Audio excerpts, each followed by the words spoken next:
By the 1860s, as Sydney grew and space for burial shrank, a remarkable solution was born. Funeral trains departing from a station like no other. Mortuary Station No.1 wasn't just a transport hub. It was an architectural masterpiece, a solemn bridge between bustling city and the quiet repose of Haslams Creek Cemetery, now Rookwood. But as the decades rolled on, Mortuary Station fell silent. By the mid-20th century, the Grand Hall was abandoned, its purpose forgotten. Then in a twist few could have foreseen, this Gothic treasure rose again, not in Sydney, but in Canberra, reborn as All Saints Church.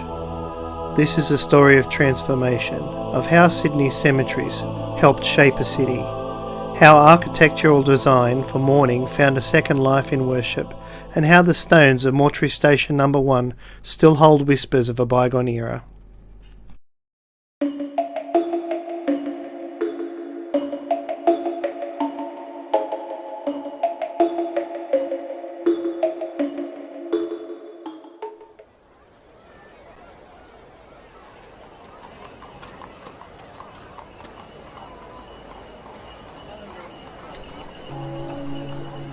(1850s) Victorian Sydney. The streets are bustle with horse-drawn carts and people going about their business. In the 60 years or so since settlement in 1788, Sydney's population had grown from 1,400 to 44,000 people living, loving, laughing, and eventually tipping their hat, all to grow the new city in the distant colony. At this time, the major and only form of transport for some was walking. Those whom had horses and wagons used them commercially or were wealthy.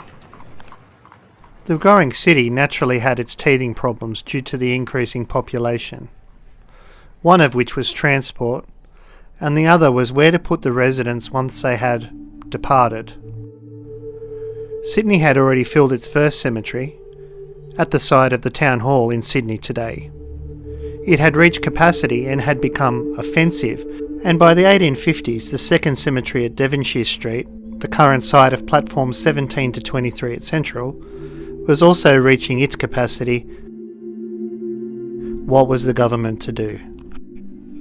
The Crown had set aside land around Cleveland Paddock, now Prince Alfred Park, for the new railway that would be extending to Parramatta in 1855. And by 1862 had purchased 200 acres of land at Haslams Creek for the purposes of a new larger cemetery, well outside the city area. How would mourners travel the 17 kilometres from Sydney to Haslams Creek to say goodbye to their loved ones? A very long trip on a hot summer day on horse and cart. A specialty railway was set to carry mourners and their family members to the new cemetery from Sydney and back, with an elaborate Gothic-style station at either end.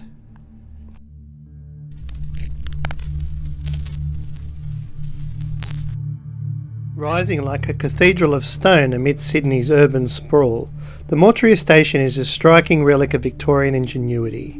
First opened on June 29, 1869, this station was more than a stop. It was a gateway for those embarking on their final journey.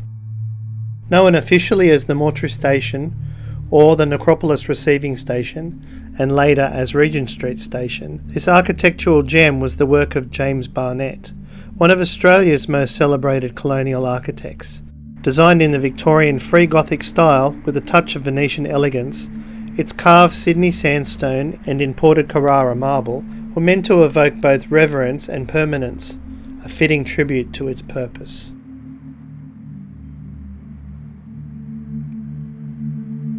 Thomas Duckett and Henry Apperley, master sculptors of their time, painstakingly etched these details into the stone, transforming the station into a work of art. If you look closely, you'll find 13th century influences woven into its very fabric, a deliberate nod to timeless Gothic traditions. But not everyone in Sydney was impressed. The opening of the Mortuary Station left many travellers disgruntled. Why? Because while those on life's final journey were honoured with an elegant Gothic masterpiece of sandstone and marble, Sydney's main passenger terminus, a station simply called Redfern at the time, was still little more than a tin shed and a wooden platform.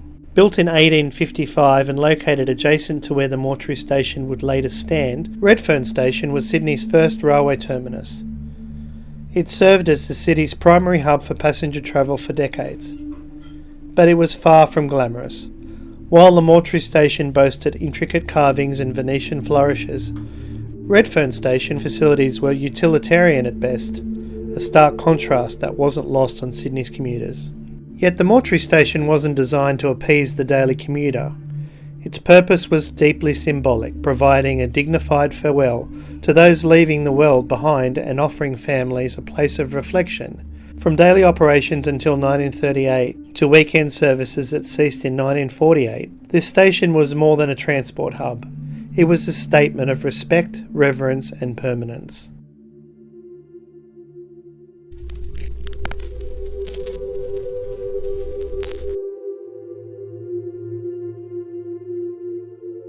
Hidden within the vast grounds of Rookwood Cemetery lies the faded outline of a station that once stood as a gateway to solace.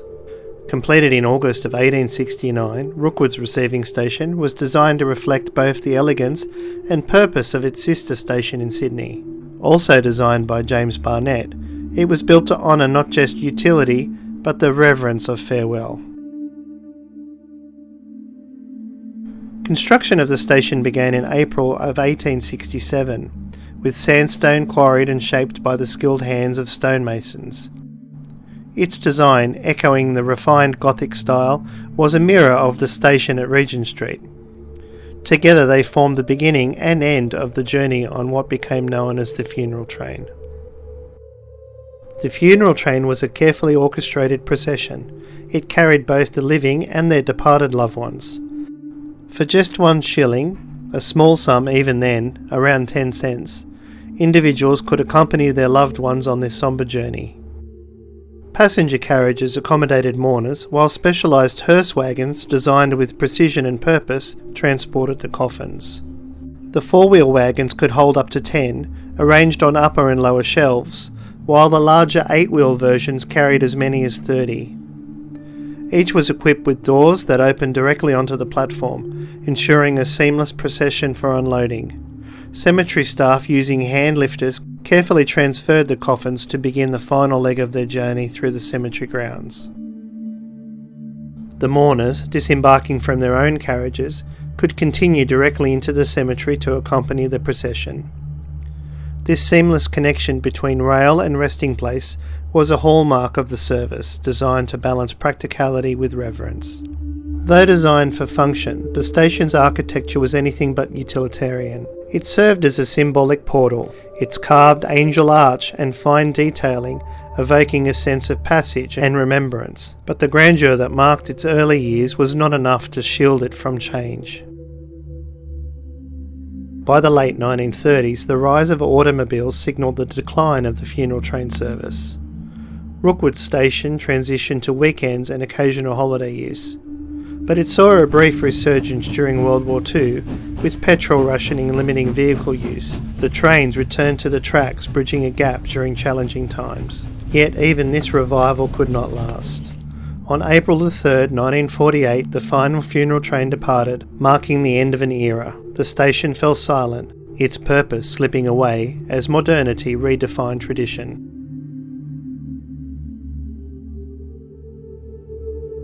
With no one to care for its upkeep, the station fell into disrepair. An offer to transfer its ownership to the Rookwood Cemetery Trust for a symbolic price of £1 was declined. Soon it became a target for vandals. Its bell, a once proud feature, was stolen, a theft that remains a mystery to this day. The final blow came in the early 1950s when a bushfire consumed the station's timber roof and oak beams. The once pristine slate tiles collapsed onto the platform, leaving behind little more than a skeletal frame of sandstone walls. It's hard to imagine now that this station was once a hub of activity. Its loss wasn't just the physical destruction of the building. It represented a fading chapter in how communities came together to mark life's transitions.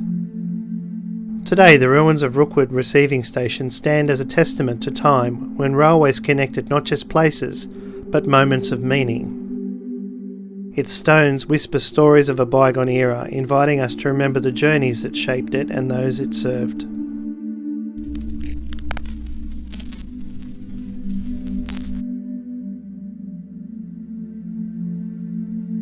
As we start our journey, we'll walk the route of the old Rookwood Cemetery branch line, tracing its path to the side of the station.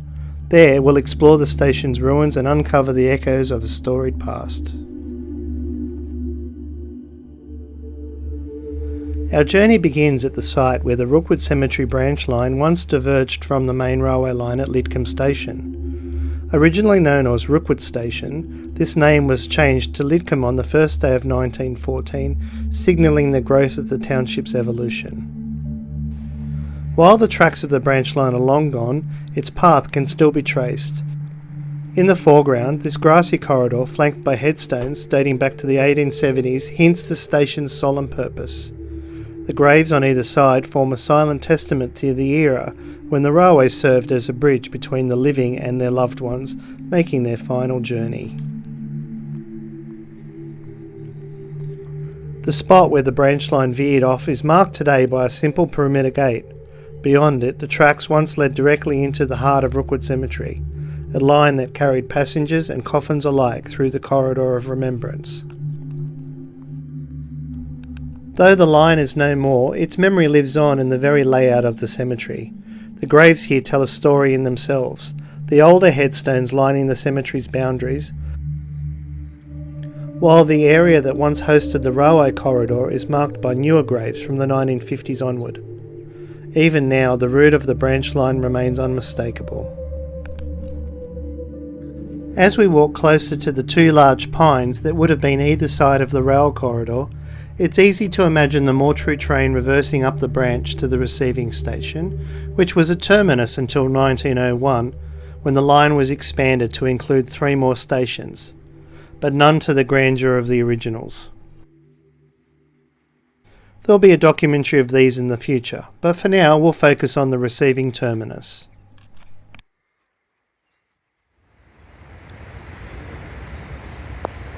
As we tread through the long grass of the original cemetery, flanked by weathered sandstone headstones, it feels as though we're walking through a gallery of history. Among these silent monuments rests James Barnett, the architect of the mortuary stations. Now, like one of his own creations, he lies in quiet permanence, just a stone's throw from the ruins of the station he once envisioned, a poignant reminder of how creator and creation have become part of the same story.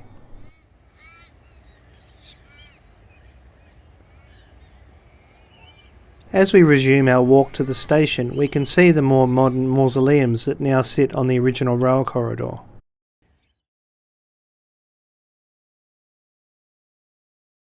It isn't long before we see what's left of the receiving station, looking more today like the headstones that surround it than a gothic gateway to eternity, as its replica pillars and sandstone foundations sit amongst manicured gardens and well-maintained lawn. From above, the station's footprint emerges, a ghostly echo of the past etched into the earth. Aligned in a due north-south orientation, the northwestern corner lies near the old footpath, a route well worn before the excavation began. Look closely and you'll see the faint parch mark in the grass, a quiet reminder of where the stone and mortar once met the ground, defying time's attempt to erase its presence. Moving through the pillars, the blend of modern craftsmanship and historical reverence becomes clear. These modern brick bases, rendered in concrete, stand apart from the original pieces of the station's skeleton.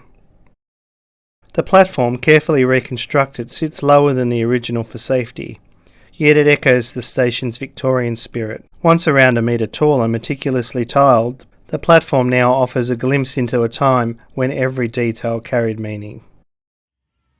These sandstone blocks are the station's enduring voice, uncovered and excavated in the year 2000 when the federal government's funding allowed for the site's careful excavation. Some of the stones remain exactly where they were laid over a century ago, while others have been repositioned to recreate the building's outline.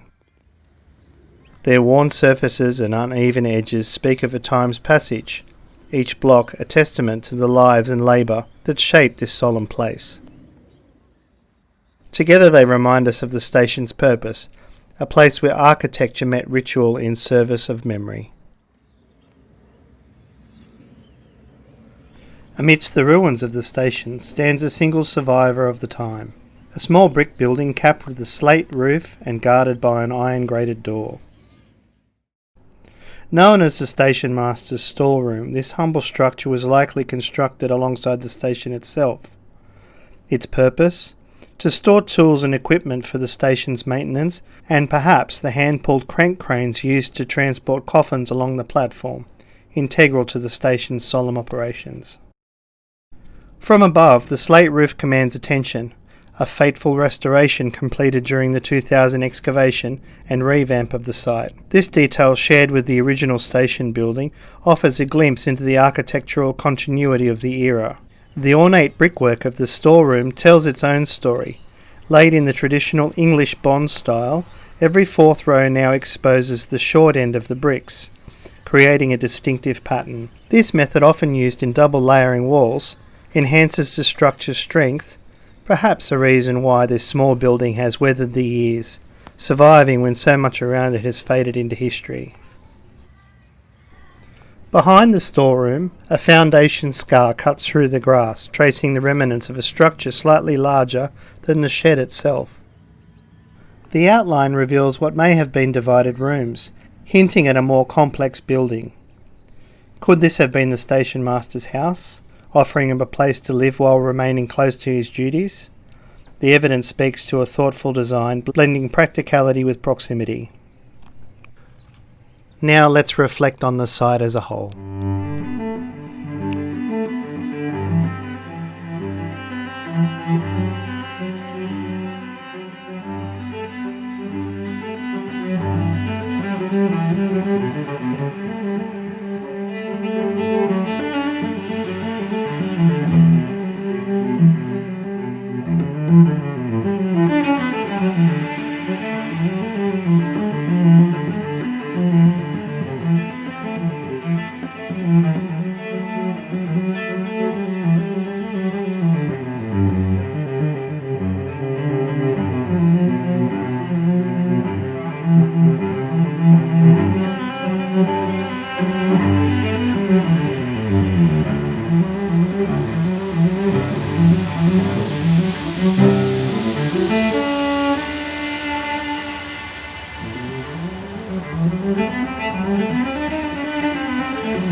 By the early 1950s, the once proud mortuary station had fallen into ruin.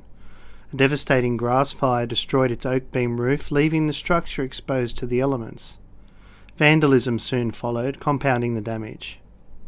Viewed as a liability by the state government, the station's future became uncertain. Left unsold for years, officials proposed a grim fate, dismantling the building and crushing its stones for road base in other construction projects. But just when the station seemed doomed to fade into obscurity, salvation arrived from an unexpected place. One morning in 1957, Reverend Edward Buckle of the All Saints Church of England came across the station's sale notice in the Sydney newspaper. For years, his congregation had made do with a makeshift building for their services, but the station's stonework offered an extraordinary opportunity. The price?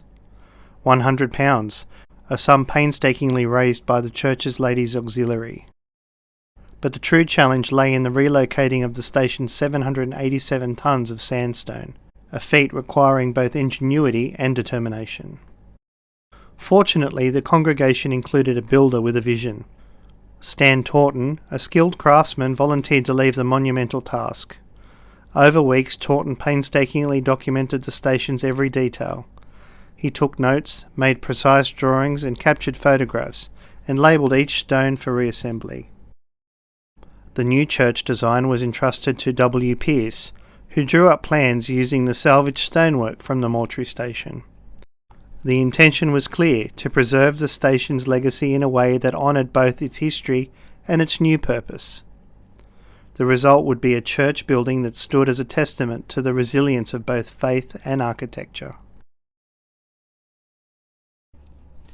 Builder Stan Taunton had given 12 months of volunteer time to the venture. Once the plans had been made and the station at Rookwood had been significantly disassembled with care, it was time for the monumental task of moving the 787 tonnes, the 280 kilometres from Sydney to Canberra. Some said we were mad idiots, in fact, to think we could relocate the stones successfully.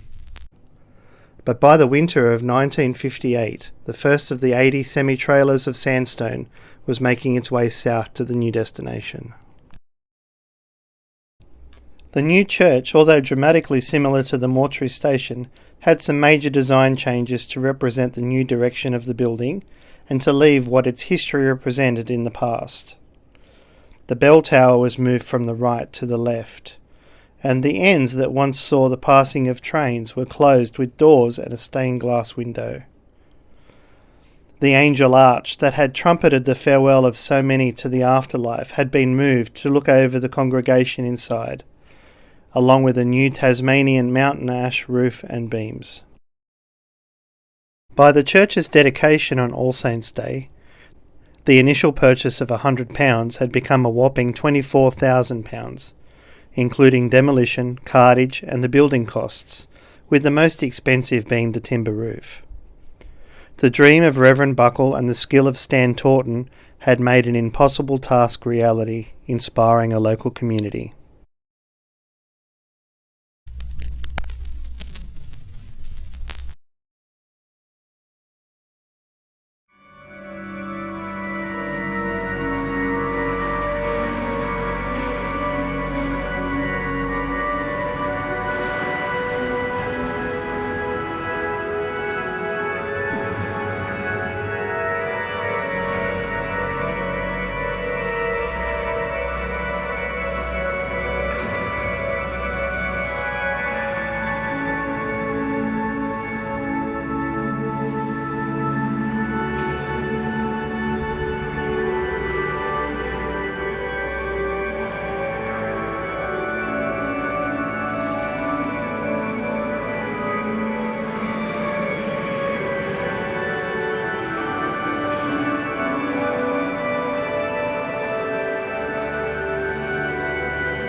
Inside the church, dominating the eastern sanctuary and overlooking the altar, is the beautiful stained glass window donated by the St Clement's Church in Aldercliff, Sheffield, England. The window was designed by John Dodsley and was dedicated in 1919. By 1961, St Clement's in Sheffield had closed, and with some help from one of the famous parishioners, this portion of the full window was erected here in Canberra. The window depicts Jesus and a number of saints, including St Clement's, St Peter and St George, as well as others. A wonderful fit for the All Saints Church.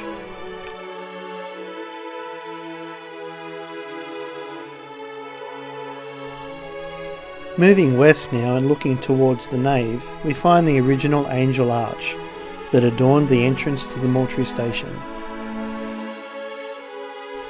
These archangels both welcomed the departed to their final resting place as the trains pulled into the station. Now they look over the parishioners with quiet protection.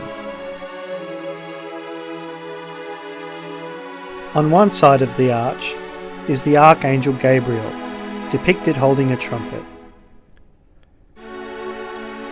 Gabriel is the Archangel of Resurrection. The trumpet blast will one day be blown at the end of time to resurrect the dead. Gabriel has his eyes open, the eyes that once looked down the track at Rookwood towards the approaching trains. On the other side of the arch is the Archangel Azrael. Azrael, partly shrouded with his eyes closed, is the Angel of Death. He holds a rolled-up scroll containing the roll of the names of the living here on earth, and escorts the departed spirits to the afterlife. These depictions are an excellent example of how death was venerated in the Victorian era.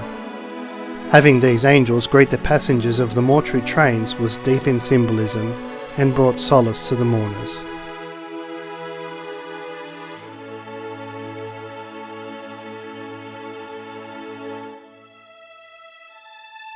As we move away from the Angel Arch, we find more intricate carvings by Thomas Duckett depicting many religious representations, including the lamb and the lion, as well as the orb, which symbolises God's dominion of the world, and the pomegranate with its numerous seeds representing unity and faith in a community of believers. The Venetian Gothic symbolism, being lost to most today, was important in the design of the time.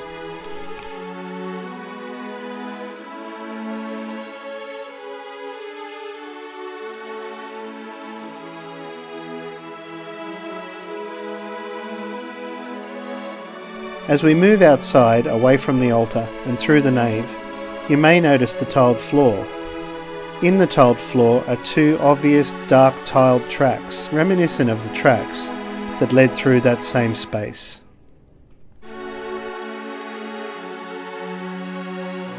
Another interesting object is the church's font that is used for baptisms, now containing holy water, once channeled smoke from the waiting rooms, as it was the chimney. It's now turned upside down for its new use.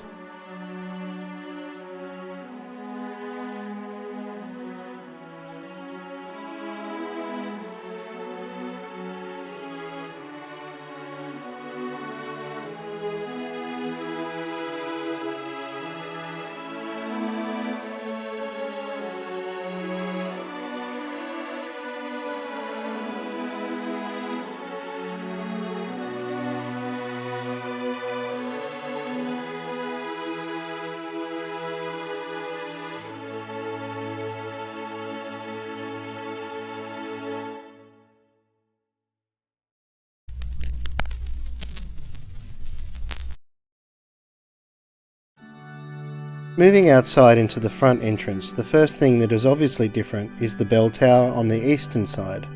As mentioned previously, this was done to represent the new beginning for the building. We can also see that the opening that was on the other side is now replaced with two small windows. The main arch that supports the oak beams of the main entrance is now the less ornate arch that was once inside.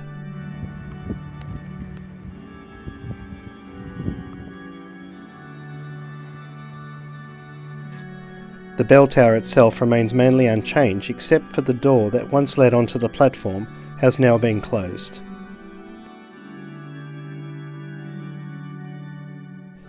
Moving up the tower we see the two dates of 1958, which was the opening of the church, and 1868, which was the opening of the station. Now to the bell itself. As mentioned earlier, during its time sitting at Rookwood in disrepair, the mortuary station was not only devastated by fire, but also vandalism, where the cherubs that sat on the oak beams were stolen, as well as the original bell, which is missing to this day. Thankfully, a new bell of exactly the right shape and dimensions was donated to the church in 1958, by New South Wales Steam, Tram and Railway Preservation Society. The bell itself has some great history of its own. The bell was off the first Shay steam locomotive owned by the Commonwealth Oil Company. The locomotive serviced the Walgan Valley from Newnes to Lithgow in the early 20th century, transporting shale and oil. After the destruction of the steam locomotive, the bell was then moved to the Clyde Works and became the lunch bell there, and then finally donated to the Steam Tram and Railway Preservation Society. It now sits on high, presiding over all it can see, its rusty chain testament to it being purely decorative now.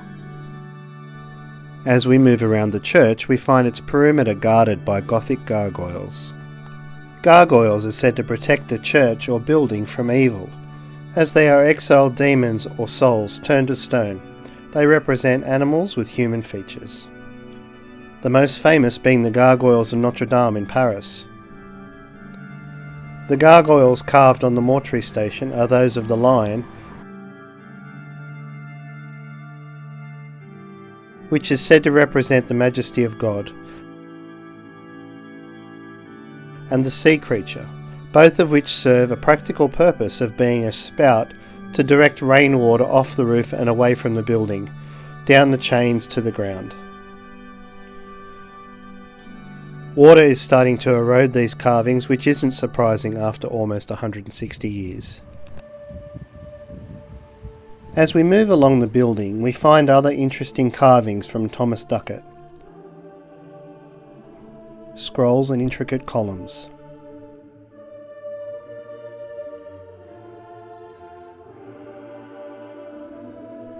Here is the eastern transept, which is now closed in, but was once the side entrance porch that led passengers and coffins off the platform and onto the cemetery grounds.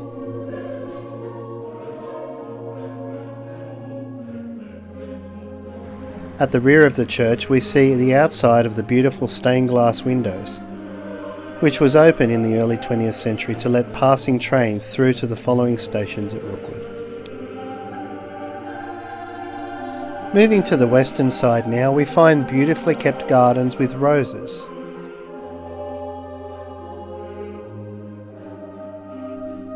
The western transept, which is a mirror image of the opposite side. The All Saints Church holds more than echoes of Barnet's Mortuary Station. It's easy to imagine steam-filled rafters of a past that is full of history.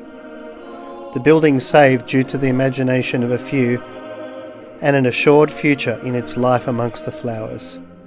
Its imagery carved into the walls, testament to a time where the afterlife was revered.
I want to thank you for watching this video to the end, as this one not only took a whole year to make, but it has made me love history as I hope it has for you.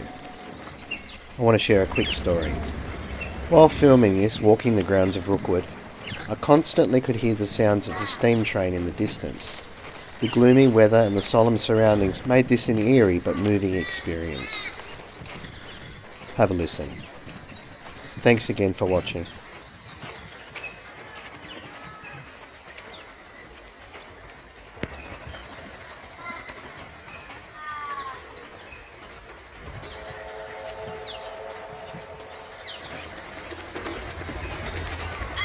What lurks in your abandoned spaces?